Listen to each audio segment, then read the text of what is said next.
ভাইফোঁটার জন্য একটা সহজ মিষ্টি আমি আপনাদের সঙ্গে আজ শেয়ার করছি। আমন্ড মিল্ক সন্দেশ। এই মিষ্টিটা খুব সহজেই বানিয়ে নিতে পারবেন। Hello friends, welcome to Sanchita's homely yum. তাহলে চলুন রেসিপিটা শুরু করা যাক। আমি প্রথমে 1 মুঠো আমন্ড বাদাম একটা কড়াইতে দিয়ে 2 মিনিট আমি ড্রাই রোস্ট করে নিচ্ছি লো ফ্লেমে। তারপর ঠান্ডা করে একটা মিক্সিং জারে নিয়ে নিলাম আমন্ড বাদাম। তারপর গুঁড়ো করে নিলাম। এবার আমি ওই কড়াইতে দিয়ে দিলাম 500 মিলি দুধ। দুধটা মিনিট খানেক ফুটিয়ে নিলাম। তারপর আমি আঁচটা লো করে দিয়ে দিচ্ছি হাফ কাপ গুঁড়ো দুধ, দিয়ে অনবরত নেড়ে ভালো করে মিশিয়ে নিচ্ছি।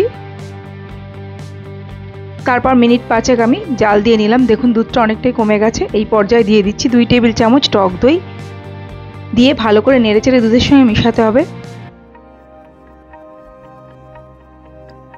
ফ্লেমটা লো টু মিডিয়াম থাকবে।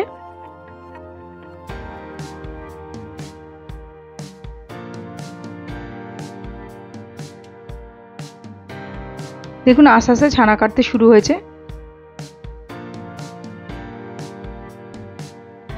অনবরত নাড়তে হবে যাতে ছানাটা একদম দুধের সঙ্গে মিশে থাকে, জল যাতে না কেটে যায়।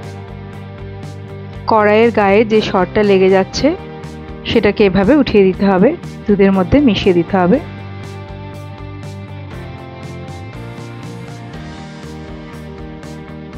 দেখুন বেশ খানিকটা কমে গেছে। এবার আমি আঁচটা লো করে দিলাম, দিয়ে অনবরত নাড়তে নাড়তে শুকাবো। এই সময় দিয়ে দিচ্ছি আমন্ড বাদাম গুঁড়ো, দিয়ে ভালোভাবে মিশিয়ে নিচ্ছি।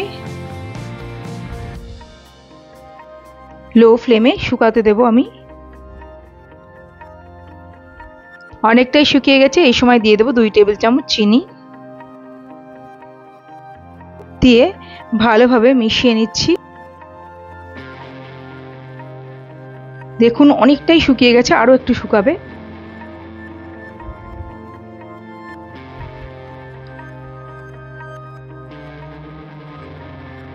অনবরত নাড়তে নাড়তে দেখুন একদম শুকিয়ে ফেলেছি। দেখুন এই পর্যায়ে আঁচটা বন্ধ করে দেব। তারপর কয়েকটা মোল্ড নিয়ে নিয়েছি সন্দেশে। তারপর তার মধ্যে আমি অল্প অল্প করে সন্দেশ ভরে নিচ্ছি, চেপে চেপে নিচ্ছি, এতে সন্দেশ সেট হয়ে যাবে।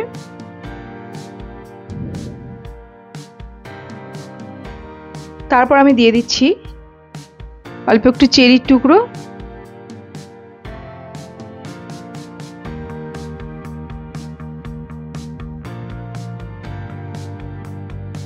আর পেস্তার কুচি। তৈরি হয়ে গেছে আমাদের দারুণ স্বাদের একটা মিষ্টি। আশা করি ভালো লেগেছে। ভালো লাগলে প্লিজ লাইক কমেন্ট আর শেয়ার করে দেবেন। আর নতুন বন্ধুরা আমার চ্যানেলটি সাবস্ক্রাইব করে পাশে থাকা বেল আইকনটা প্রেস করে অল করে দেবেন। অনেক ধন্যবাদ পুরো ভিডিওটা দেখার জন্য। তাহলে এই ভাইফোঁটা বানিয়ে ফেলুন। আমি আবার হাজির হয়ে যাবো অন্য একটা রেসিপি নিয়ে। নমস্কার।